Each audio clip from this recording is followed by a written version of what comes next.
Minasan konnichiwa. Salut tout le monde, j'espère que vous allez bien, moi ça va super. On se retrouve pour une toute nouvelle vidéo où je vais vous présenter quelques épéisses que je kiffe à mort. Et moi et les épéisses, c'est une histoire d'amour mais tu peux pas comprendre en fait, je les kiffe beaucoup trop, ils sont trop badass. En fait, ils dégagent un flow que tu peux pas comprendre en fait. Les épéistes de moi, c'est vraiment intense. Je sais pas si tu vois un peu le délire, mais c'est vraiment super intense. Du coup, là, je vais vous présenter quelques-uns. Si tu trouves pas ton épéiste, c'est malice, enfin, c'est personnel, tu vois. Donc, si tu trouves pas, c'est pas grave. Ça veut pas dire qu'en gros, c'est pas parce que j'ai pas mis lui que en gros, j'aime pas. Soit c'est parce que j'ai pas regardé, ou soit bah en fait c'était parce que voilà, en gros c'est mon choix, tu vois. Juste dis-moi en commentaire c'est qui ton épéiste favori et ça y est. Du coup moi je vous dis, profitez bien de la vidéo.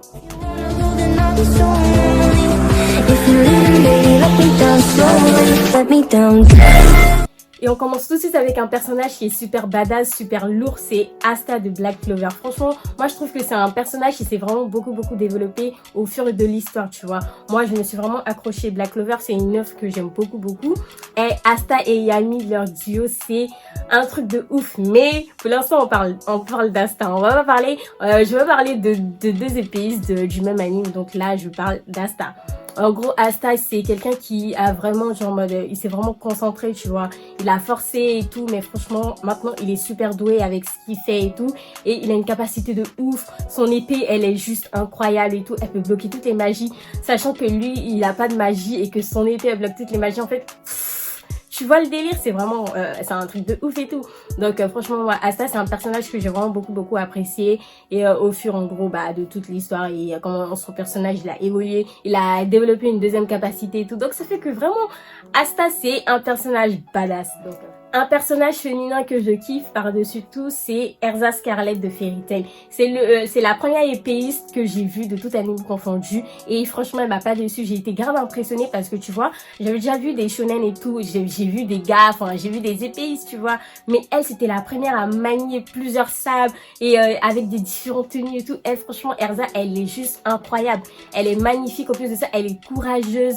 Elle peut se battre avec plus de 100 personnes et tout. Elle est incroyable, elle est cheatée. C'est pas comme dans les séries ou dans les shonen et tout. Et en gros, c'est le gars qui doit protéger la fille à chaque fois. Non, là, t'as une fille en fait qui est super indépendante. T'as une fille qui est super courageuse, en gros, qui se lève. Et en gros, c'est elle qui protège sa famille, qui protège sa guilde et tout. Et juste, elle est cheatée de ouf. En fait, je sais pas comment t'expliquer pour que tu comprennes que Erza, c'est la best des best. Et Erza, c'est ma meuf, je la kiffe. Donc franchement, Erza, t'es au top.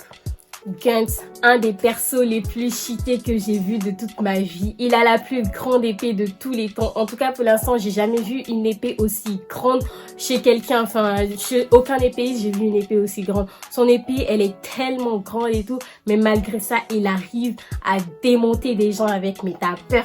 Déjà, lui, c'est quelqu'un en fait qui a vécu beaucoup de choses. Déjà, il est né d'une mère qui était pondue, qui était morte. Donc, du coup, c'était pas facile. Mais genre, vraiment pas son enfance. En gros, ce qui s'est passé, la guerre, tout ça. C'est vraiment un personnage qui a su se développer et qui a su vraiment se surpasser parce que maintenant, il fait partie des meilleurs épéistes de tous les temps. En gros, si toi, tu me dis tu connais pas Guns, franchement, je sais pas tu fais quoi ici, mais c'est vraiment très grave.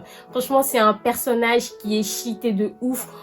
C'est obligé, t'as déjà entendu parler de lui. Lee Berserk, regarde Berserk Guns, il est juste trop cheaté. Franchement, je te laisse avec ça. J'espère que tu fais le bon choix. Une autre épéiste que je kiffe de ouf, c'est Alice de Sword Art Online. Franchement, cette meuf, je la trouve juste incroyable. Personnellement, je la préfère à Azuna, qui est tout le temps derrière Kirito et tout. Moi, je trouve que Alice, en fait, c'est une fille qui a su s'imposer dans la série, qui a su, en fait, imposer son rythme.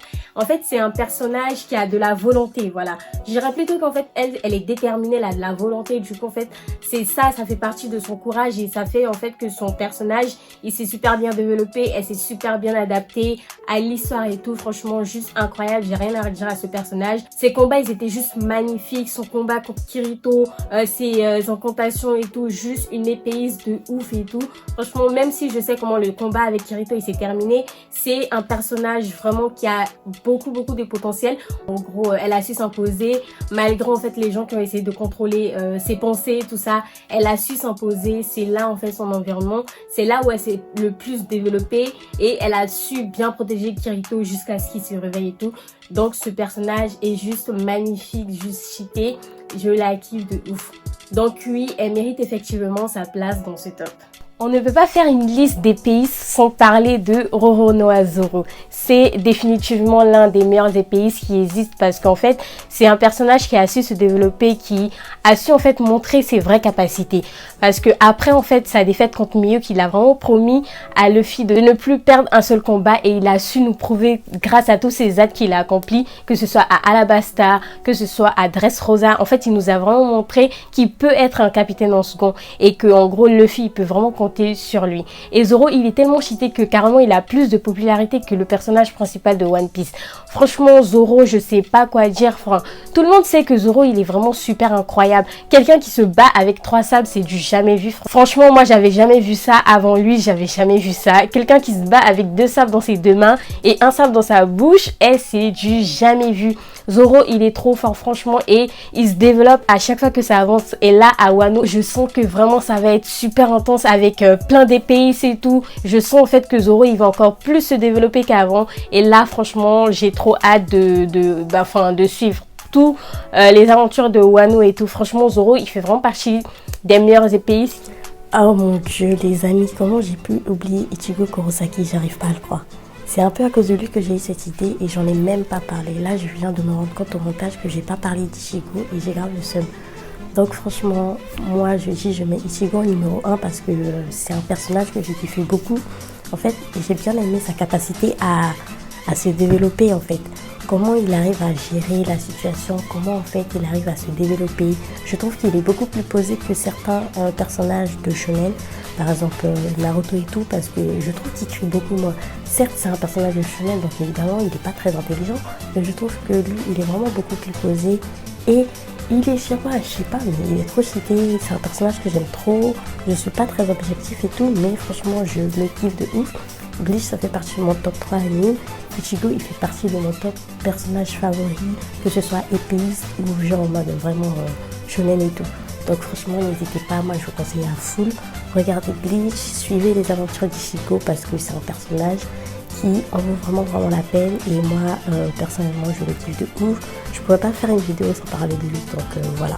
Voilà les amis, ça c'était mon top et franchement je vous dis que c'était vraiment serré parce que j'ai vraiment voulu intégrer ces personnages là parce que après j'en avais plein d'autres comme Kenpachi de Bleach, Kenshi de Kenshi le Vagabond et plein d'autres franchement que je voulais intégrer, Yato de Noragami et tout, mais là je me suis dit je fais celui-là parce que voilà, eux c'est vraiment ceux que j'ai en mode je meurs pour eux et c'est vraiment mes épéistes favoris de ouf, donc du coup bah je les ai pris.